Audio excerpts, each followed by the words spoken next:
Good morning. This is Don V with Truth Be Told, and we have a couple interesting stories here about a big lawsuit President Trump was talking about. And before we move on to that, don't forget to subscribe to my channel. It's completely free, and this channel, we're trying to get it to grow. So with your help, we can do so, and much appreciated. Reach down there and subscribe. Without ado, let's go ahead and move right to it. First one says, live stream, President Trump announces lawsuits against Twitter, Google, and Facebook's CEO asks for punitive damages via RSBN on Rumble. President 45 announced he is holding a press conference on Wednesday morning in his efforts to protect the First Amendment. The press conference is set for 11 a.m. Eastern Time. I wanted to bring it to you yesterday, but it wouldn't let me just start where I wanted to. President 45 will announce that he's bringing a class action lawsuit against Facebook CEO Mark Zuckerberg and Twitter CEO Jack Dorsey, sources tell Access. Brooke Robbins from the American First Policy Institute opened the presser today with a powerful speech. President 45 announced that he will ask for punitive damages from the anti-American social media companies. 45 called the tech giants the forces of illegal, unconstitutional censorship, and he's right. The Gateway Pundit has been reporting on it for years. At any rate, I guess the video is not working. Moving on.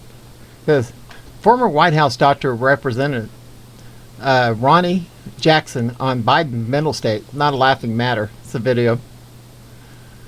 Dr. Ronny Jackson was the White House doctor who administered a cognitive test to DJT, and he passed with flying colors. Now Jackson is a member of Congress, and he's extremely concerned about Biden's cognitive state. He spoke to Sean Hannity about it and said it's not a laughing matter, Breitbart reports. GOP Representative Jackson warns Biden's cognitive abilities will cause U.S. to pay a price. During an appearance on FNC's Hannity on Tuesday, Representative Ronny Jackson, Republican of Texas, said, I'm not putting that word in front of his name, Joe Biden wasn't inspiring confidence domestically or abroad as president.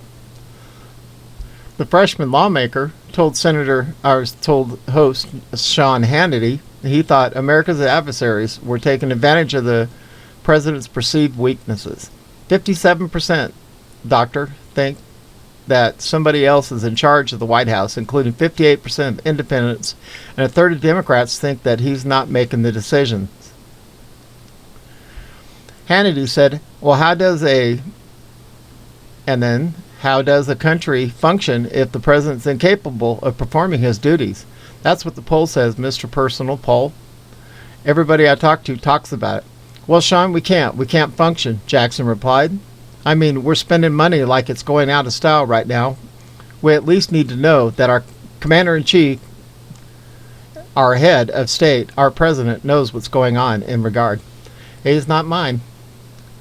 Anyway, let's go ahead and play this video.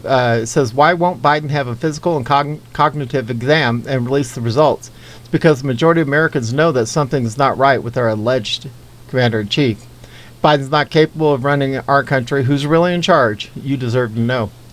From what I understand, DJT is commander-in-chief. So let's go ahead and play this. White House physician who called for Joe Biden to take a cognitive test, Congressman Ronny Jackson. He was a White House physician for both President Obama and President Trump, along with California Congressman Devin Nunes.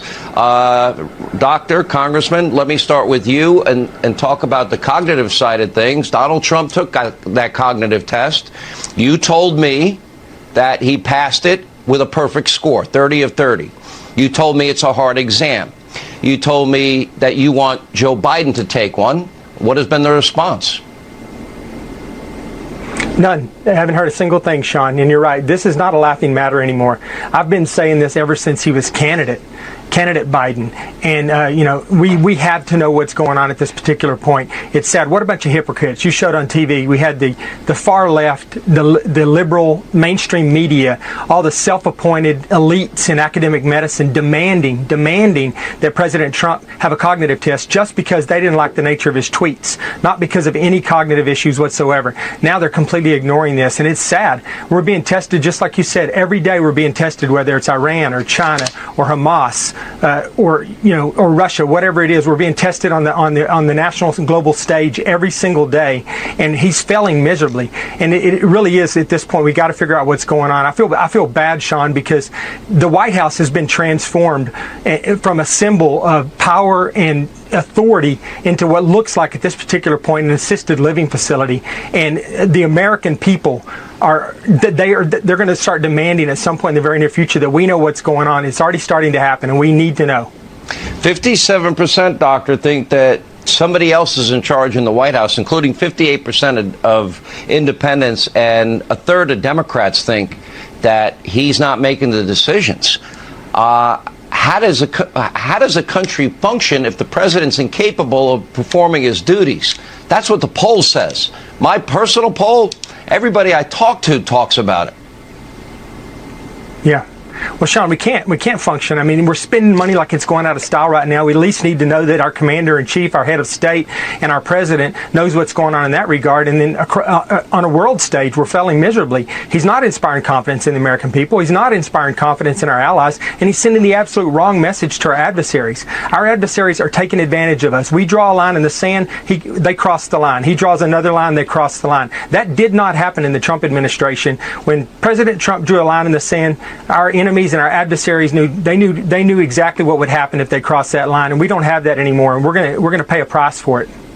You know, Congressman Nunes, the geopolitical territorial ambitions of China seem to be at no end here. We see what they're outlining of plans for Taiwan. We've seen the crackdown in Hong Kong. We see that they've partnered with the Russians to arm the Iranians so they can fight their proxy wars in the Middle East. That's a dangerous trifecta in my mind.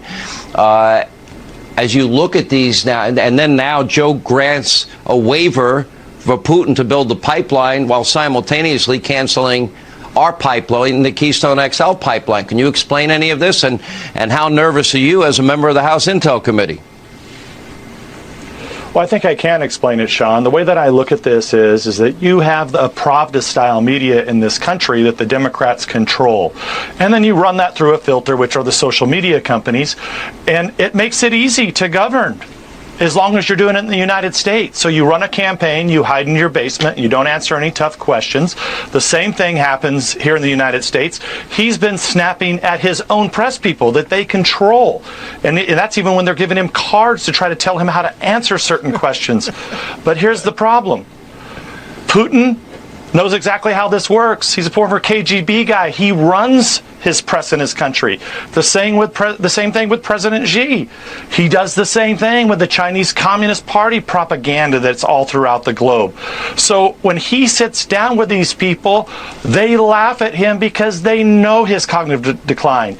They're probably some of the only people that get to sit one-on-one with him, like Putin got to for an hour or two. You know, very few members of Congress have even sat down with him for any length of time. So I guess the way I would explain it is that when you get out to the real world, where people will kill others, they will take over companies, they will take over economies, things get real. Biden and the Democrats just can't handle it. Let me take this question in another direction. If 57% of the American people in this Trafalgar poll, Robert Cahaly is a great pollster, if the 57% don't think he's in charge, and then you add to the equation that social media is not showing the video clips that we just showed and that we've been showing, I would argue that the number would be dramatically higher, except you have big tech and the media mob not showing their audiences what's really going on when the struggles he's really having. They're protecting him. That is exactly right, and that's why I keep bringing the attention of the American people to how big tech is really the biggest danger to our democracy right now. Is not only the problem media, but it's also coupled with big tech. And a lot of people think Republicans are going to have a great year next year, and I think we are. We're recruiting candidates across the country. We're doing a great job. We're getting phenomenal people that are standing up to run, like Dr. Jackson did in the last Congress, in the last campaign. But you're right. I think if the social media companies weren't covering up Biden tripping, going up Air Force One, the whispering thing, that weird whispering deal that he did a couple weeks ago. You're being unfair. The wind blew him over not once, not twice, 3 times. That's what they said. It was a very windy day. Yeah. Yeah, we got to be fair. But then also explain the strange whispering deal. The strange whispering thing. If Donald Trump or I did that, I mean, or if you did that, we'd be mocked from now to the end of time. It would be like the old misspelling of potato with Vice President Dan Quayle. It would never end. What do you mean by that? Yeah, very strange indeed. I'm serious. I'm not going to call him sippy cup anymore because honestly, I'm very worried. This is not a joke anymore. Congressman Jackson, thank you. Congressman Devin Nunes, thank you. Oh, he's right. This man played house, and we know he's just playing house because the numbers just weren't there, even though they want you to believe it. That's about all I can say about that. I don't want another strike. At any rate, everybody, have a wonderful day. This is Don V with Truth Be Told. Please subscribe. Broadcasting under sunny, warm skies. Looks like we're going to be at around 90 again today. Thank God for swamp coolers and air conditioning. This is Don V with Truth Be Told, and we are out of here.